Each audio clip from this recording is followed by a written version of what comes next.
Solange moves on with the look what's making headlines. Solange, you're beginning with the presidential election in Iran. Yeah, and specifically the abstention rate. It's the big thing, according to multiple papers, to look out for today. L'Orient Le Jour, the Lebanese paper, tells us that young people no longer believe in change in Iran, or at least they feel that it's not at the ballot box that anything will shift in the country. One Iranian told the paper, quote, "This election is a fabrication. Who are people going to vote for? They didn't get a single reformist candidate on the ballot," end quote. And the New York Times actually explains that a council of powerful clerics did disqualify most of the candidates, leaving, the paper says, many voters feeling disillusioned.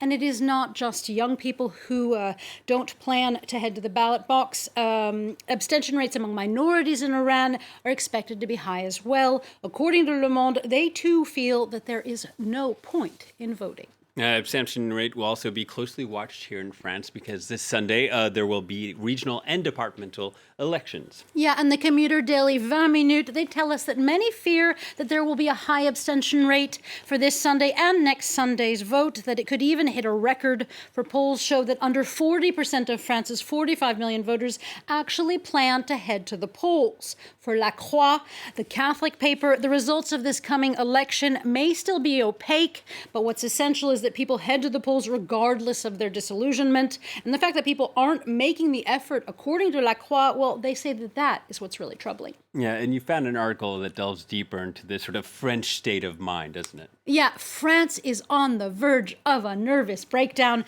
That is the title of John Litchfield's piece in Politico today. It explains how the far right in France is whipping up rage with its violent rhetoric for these elections. That, quote, "There's a strategy of denigration and exaggeration and frequent lies that is drumming up supporters," end quote. And that is especially among far-right voters. And that means that Marine Le Pen's Rassemblement National party could potentially win big in the regionals, giving her party much of the credibility that it seeks. It has never won a region before, and if it does, it will shine a light on, according to Litchfield, the fact that France is, quote, as divided as Britain's Brexit Britain and Trump's America. Some of the French press also looking closely at Le Pen's rhetoric.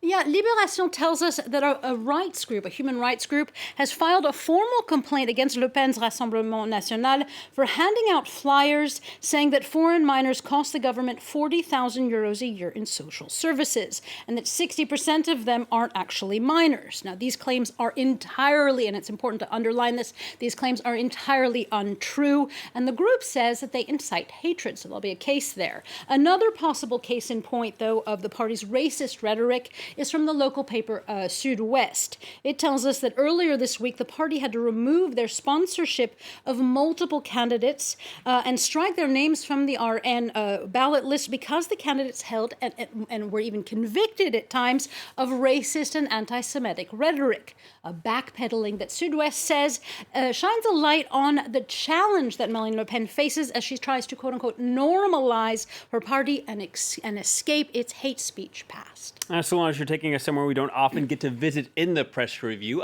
ancient Greece. Yes, indeed. There is quite a buzz in the papers today about ancient Greece because of a quiet, sort of incognito restoration that happened during the lockdown of the paths of the Parthenon. And it's creating an uproar in Greece at the moment.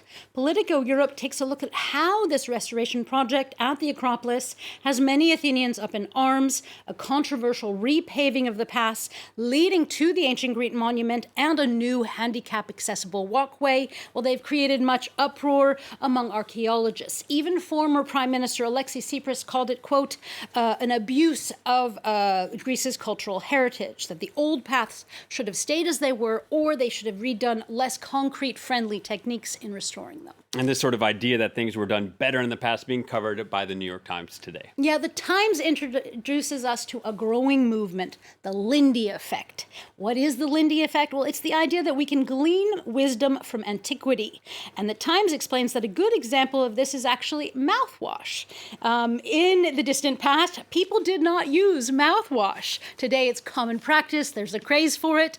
But we now know that people who do use it quite frequently, they have a higher risk for cancer because it kills both the bad and the good bacteria.